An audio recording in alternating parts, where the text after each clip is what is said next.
गुजरात के एक गांव में सिमरन नाम की लड़की अपनी माँ के साथ रहा करती थी। सिमरन अपने गांव की सबसे होशियार लड़की थी।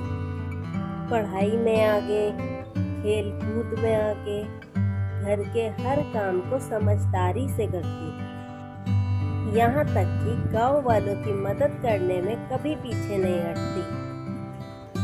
पिता की मृत्यु के बाद सिमरन को उसकी माँ ने ही संभाला।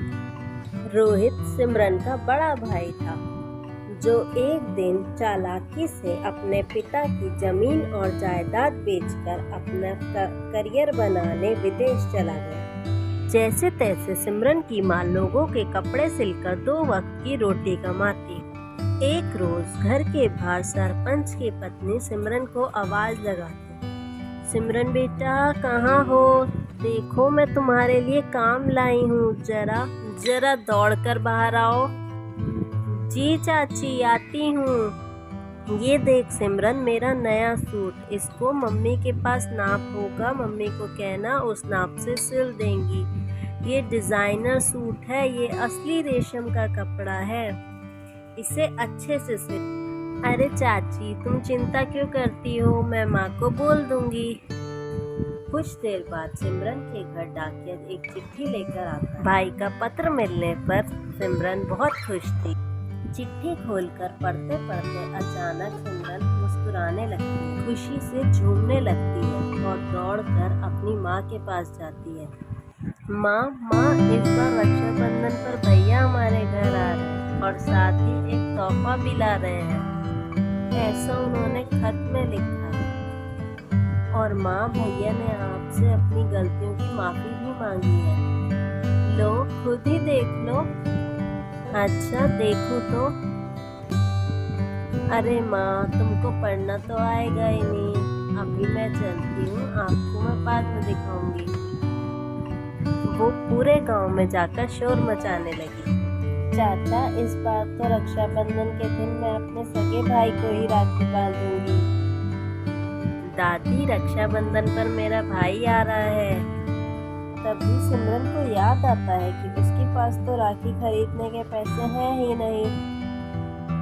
बेचारी मुंह लटकाई हुई घर वापस आ जाती है। क्या हुआ सिमरन, तुम्हारे चेहरे पर ऐसी उदासी क्यों? किसी ने कुछ कहा है क्या? माँ, हमारे पास तो भैया के लिए राखी और मिठाई खरीदने के लिए भी पैसे नहीं है, हम रक्षाबंधन कैसे मनाएंगे? तू चिंता क्यों करती है, मैं हूँ ना, मैं तुझे राखी ला कर दूंगी। नहीं माँ, मैं उनको अपने हाथों से बनी राखी बांधना चाहती हूँ, देखना उससे वो बहुत खुश हो जाएंगे।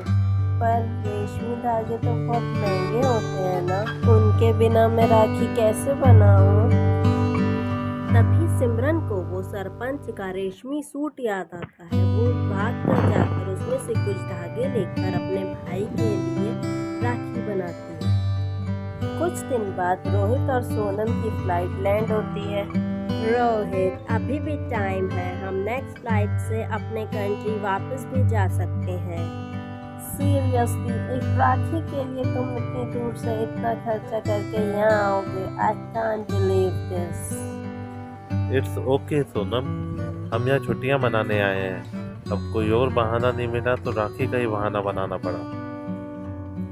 अगर कहीं और जाते तो खर्च भी ज़्यादा होता। एयरपोर्ट से वो सीधा गांव के लिए गाड़ी में निकल जाते हैं।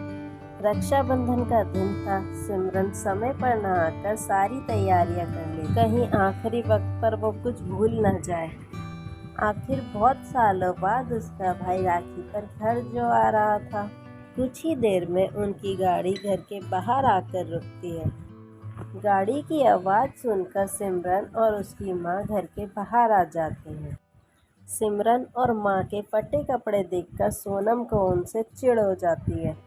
रोहित की बहन सिमरन और उसकी माँ की हालत देखकर सोनम को बहुत गुस्सा आता है और वो उनसे दूर रहने में ही भलाई समझती है। और वो मन ही मन सोचती है, ओह गॉड, ऐसे घर में तो मैं एक भी दिन नहीं रह सकती। सिमरन भागकर अपने भाई के गले लग जाती है। रोहित भी उसको प्यार देकर अपनी माँ के पाँव छूता है कि तभी सिमरन सोनम से मिलने उसके करीब जाती है। नहीं नहीं, मेरे करीब मत आना, अपनी हालत तो देख लड़की, कहीं तेरे छूने से मेरे कपड़े गंदे हो गए तो। सिमरन को सोनम की ये बात बहुत बुरी लगती है। माँ, ये सोनम है, आप लोगों के लिए मेरा तोहफा। माँ, हमने 6 महीने पहले शादी कर ली है। शादी? ये सुनकर सिमरन की माँ का दिल टूट जाता है। उनके बेटे ने शादी कर ली है और उन्हें बताना जरूरी भी नहीं समझा। हाँ माँ, इसमें कौन सी बड़ी बात है। अब अपना ये मेलोड्रामा स्टार्ट मत करना। सोनम पास खड़ी रहती है पर किसी से कोई बात नहीं करती। माँ सब कुछ भूलकर आगे बढ़कर सोनम के सिर पर हाथ रखती है और उसे आशीर्वाद देती है। अरे ये सब छोड़ो माँ, खाने में क्या बनाया है, बहुत भूख लग रही है। फिर सिमरन से राखी भी तो बनवानी है। हाँ बेटा, तुम लोग हाथ मुंह धो लो, मैं खाना लगाती हूँ। रोहित घर के अंदर चला जाता है। सिमरन की माँ को रोहित और सोनम का ये रवैया देखकर बहुत दुख हुआ और वो सोचने लगी इतने सालों बाद भी रोहित उनका बेटा न बन सका। सिमरन रसोई में सबके लिए खाना लगाती है कि तभी सोनम वहाँ आकर खाना देखने लगती है कि आखिर बना क्या है। ये भी कोई खाना है? तुम जैसे गवार लोग ही खाते होगे ऐसा खाना। सुनो लड़की, मेरे लिए खाना लगाने की कोई जरूरत नहीं है, मैं अपना लंच बाहर से ही कुछ ऑर्डर कर लूंगी। भाभी, आप भले ही मुझे कुछ भी बोल दीजिए पर इस अन्न को कुछ भी मत बोलिए। आज का खाना हमारे लिए बहुत खास है। माँ और मैंने बहुत मेहनत से पैसे कमा के ऐसे खाने का इंतजाम किया है। ए लड़की, तुम समझती क्या हो अपने आप को? मेरी ये ड्रेस भी तुम्हारे घर से महंगी होगी और तुम इस खाने के लिए मुझसे बहस कर रही हो। इतने में रोहित वहाँ आ जाता है तो सिमरन वहाँ से जाना ही ठीक समझती है। कुछ देर बाद सिमरन एक थाली में अपने भाई के लिए राखी सजा कर लाती है। रोहित उसे आता देख अपनी पुरानी बचपन की यादों में खो जाता है। अरे भाई, कहाँ हो रोहित? अपनी माँ को लेकर जल्दी आओ, यहाँ मुहूर्त निकला जा रहा है। मेरी बेटी कब से तैयारियां करने में लगी हुई है। कि तभी रोहित आंगन में तैयार होकर आ जाता है। अरे वाह, आज तो हमारा रोहित इन नए कपड़ों में बिल्कुल हीरो लग रहा है। बस बस, आपके पास इतना पैसा है फिर भी आप मुझे स्कूटी क्यों नहीं दिलाते? अरे रोहित, अभी तो तुम छोटे हो, तुम स्कूटी का क्या करोगे? अपनी बहन को देखो, कितनी समझदार है, कभी किसी चीज की जिद ही नहीं करती। अरे नहीं, अब मैं राखी तभी बनवाऊंगा जब आप मुझे स्कूटी दिलवाने का वादा करेंगे। भगवान ना करे कल कला को तुम्हें कुछ हो गया तो। बेटा, मैं तुम्हें खोना नहीं चाहता। राहुल, तुम जानते हो अभी तुम्हारी एज क्या है? अभी तो स्कूटी पे बैठकर तुम्हारे पैर जमीन तक भी नहीं पहुंचेंगे। भैया, आज मुझे जो तुमसे पैसे मिलेंगे ना, उससे मैं तुमको स्कूटी दिलवा दूंगी। आप नाराज मत होना। हाँ, अपना हाथ आगे बढ़ाओ। नहीं नहीं, रोहित बेटा, ऐसे जिद नहीं करते, अपने पिता का ऐसे दिल नहीं दुखाते। चलो अपनी छोटी बहन से राखी बंधवाओ।